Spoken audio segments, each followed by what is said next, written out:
Bienvenue sur Africa 24 pour cette nouvelle édition du Week-end Express. Au sommaire de l'actualité, le Bénin a récemment perdu un grand homme, l'ancien président Mathieu Kérékou, celui qu'on surnommait le caméléon, s'est éteint à l'âge de 82 ans. Alors que la Guinée est dans l'attente des résultats définitifs du premier tour de l'élection présidentielle, le calme semble être revenu dans la banlieue de Conakry. Et puis le rebranding Africa Forum se tient actuellement à Bruxelles, en Belgique, un rendez-vous incontournable consacré aux stratégies de développement pour le continent africain. Comme annoncé en titre au Bénin, l'ex-chef d'État, le général Mathieu Kérékou, a tiré sa révérence ce 14 octobre à Cotonou, la capitale économique du Bénin. Après un message adressé à la nation, le président Boni Yayi et son gouvernement se sont rendus au domicile du défunt. Un deuil national a été décrété pour rendre hommage à cet homme politique qui est resté à la tête du Bénin près de 30 ans.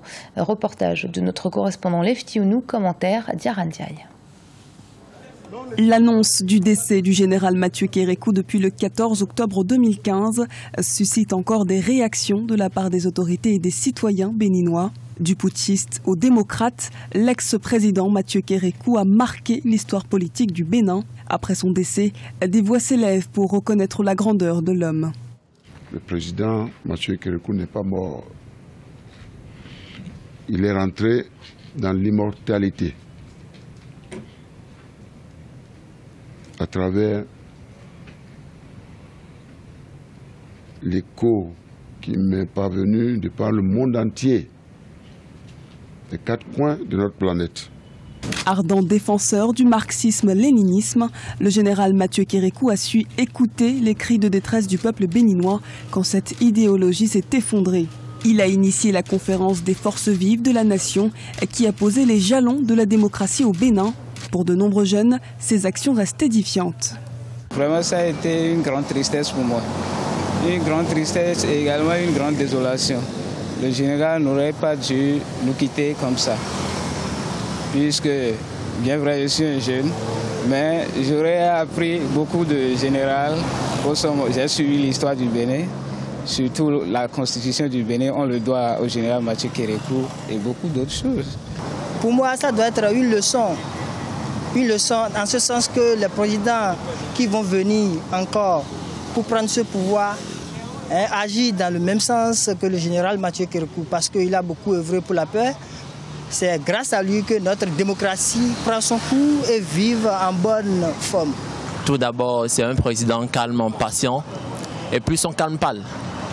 Il n'a pas besoin d'agir avec force et pour montrer ce qu'il est en réalité. Et c'est ça qui fait part de sa grandeur. Une semaine de deuil national a été décrétée par le gouvernement béninois depuis le 14 octobre 2015 en mémoire de l'illustre disparu. Le général Mathieu Kérékou, qui s'est surnommé le caméléon, s'est éteint à quelques jours de l'anniversaire de sa prise de pouvoir, le 26 octobre 1972. Dans l'attente des résultats définitifs du premier tour du scrutin présidentiel en Guinée, le calme revient peu à peu dans les quartiers de la banlieue de Conakry où de violentes manifestations avaient été déclenchées au lendemain de l'élection. Reportage de notre correspondant Emmanuel Milimono. Banlieue de Conakry, dans la capitale guinéenne. Le calme revient peu à peu après quelques jours de violentes manifestations post-électorales. Elles ont démarré le lendemain du scrutin présidentiel tenu le 11 octobre 2015. Un calme précaire règne dans l'attente des résultats globaux de la Commission électorale nationale indépendante CENI. Moi, je lance un appel à la jeunesse de rester calme. Donc la violence n'arrange rien absolument. Donc, tout le monde n'est qu'à rester calme. On écoute à la radio. Si on dit c'est lui qui a passé. Donc, en tout cas, moi, sur la violence, je ne suis pas dedans. Les violences constatées souvent lors des manifestations de rue dans ces quartiers entraînent d'importants dégâts matériels, sans compter les pertes en vies humaines et des blessés graves. Certains jeunes de ces quartiers disent se résigner désormais aux résultats attendus. Ils appellent au calme et à la préservation de la paix. Vu que les opposants, toutes les parties prenantes ont accepté d'aller aux élections, je pense que ce qui devait être fait a été fait et le peuple de Guinée doit comprendre une chose. le mandat présidentiel, à la rigueur, il est de 10 ans. Donc si on a accepté un premier mandat jusque-là et que nous tendons vers un second mandat, le peuple n'a qu'à patienter, s'unir. Après les 10 ans, certainement, c'est une autre personne qui viendra gouverner la Guinée.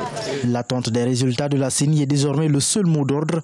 Les forces de sécurité ont déployé un important dispositif le long des artères principaux avec pour objectif de parer à toutes sortes de soulèvements pouvant paralyser la circulation et entraîner des destructions.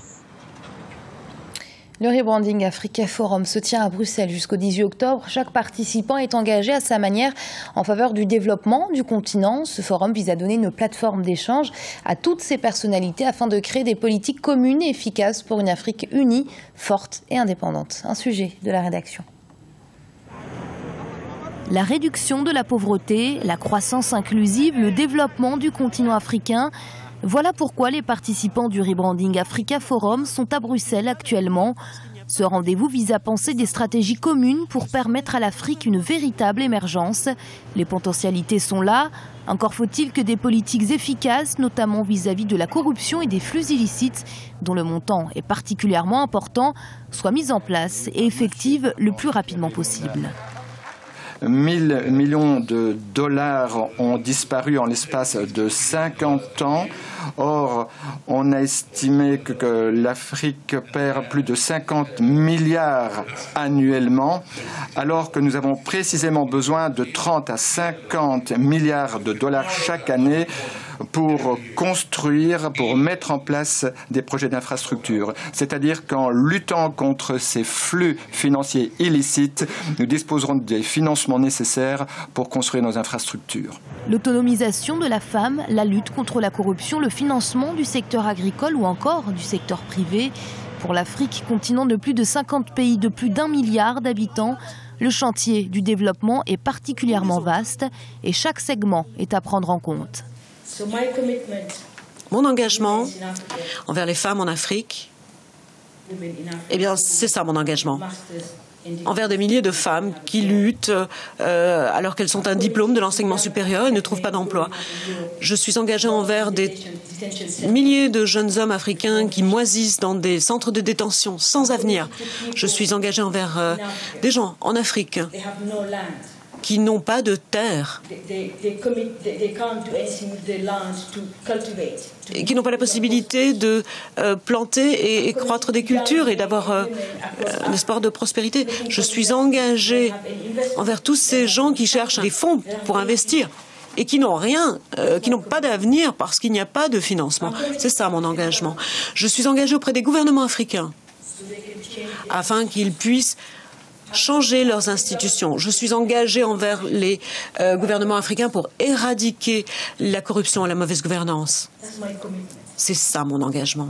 Le rebranding Africa Forum a une particularité, celle de réunir autour de débats des personnalités politiques, financières ou encore des médias pour une meilleure contribution à l'émergence du continent.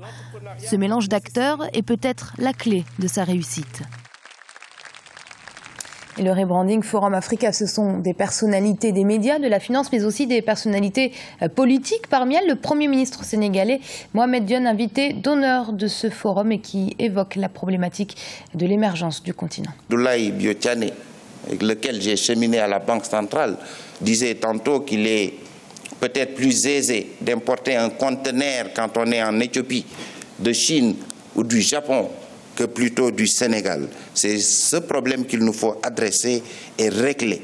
Les moyens pour y parvenir, c'est aussi l'appropriation des résultats de la recherche scientifique et de l'innovation technologique et la montée en gamme des productions dans les secteurs agricoles, manufacturiers et des services pour réussir l'insertion dans les chaînes de valeur globales. Les moyens pour y parvenir, c'est l'investissement dans l'élargissement des bases de la production, dans l'émergence d'unités de transformation et de valorisation de produits. C'est aussi le développement de la recherche et l'appropriation des technologies de pointe pour stimuler la productivité des secteurs. C'est enfin le recours à des partenariats innovants pour le financement des projets structurants à forte intensité de capital. Je voudrais aussi insister sur le fait que la croissance tant recherchée se doit d'être inclusive pour avoir des chances d'être utile aux populations africaines. À cet égard, les stratégies de développement doivent désormais accorder une large place à la valorisation du capital humain. Et le rebranding Africa Forum, c'est un événement suivant en direct sur notre antenne tout au long de la journée. Le gouvernement togolais tend la main à sa diaspora et ce à travers un nouveau programme Réussite Diaspora. Ce programme vise à encourager les investissements des Togolais installés à l'étranger dans les secteurs porteurs du pays. Emema Kofi, notre correspondante au Togo. Longtemps écartée du processus de développement du pays, la diaspora togolaise peut désormais faire confiance au gouvernement.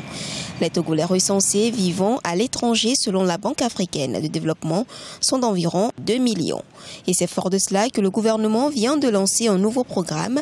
Réussite Diaspora est donc une initiative devant permettre de valoriser les talents des Togolais de la diaspora à travers divers domaines de développement. Cette initiative qui consiste en une semaine des réussites de la diaspora sera couronnée par une cérémonie que nous appelons une cérémonie de awards, anglais comme vous connaissez, il y aura des nominés et ces nominés se feront décerner donc une distinction. Donc de ces nominés, il y aura des lauréats dans différentes catégories, la science, l'art, art et culture, l'éducation, l'agriculture, l'entrepreneuriat, etc. La diaspora togolaise transfère en moyenne 150 milliards de francs CFA par an, mais très peu sont investis dans les domaines porteurs de croissance et l'initiative Réussite Diaspora se présente comme une plateforme d'encouragement à investir davantage pour une véritable croissance économique du Togo. Nous avons aussi remarqué que dans les 150 milliards qu'ils transfèrent chaque année au Togo, il y a à peu près 1 à 2% de ces ressources qui sont investies dans des projets productifs. Donc il va falloir amener la diaspora togolaise à faire des projets structurants qui peuvent aider à transformer l'économie togolaise. Les Togolais de l'étranger peuvent d'ores et déjà participer à ce concours. La cérémonie des awards est prévue début 2016. Et ce journal a été préparé par l'ensemble de la rédaction. Merci de votre fidélité. Restez sur Africa 24. Dans un instant, une nouvelle édition de l'information.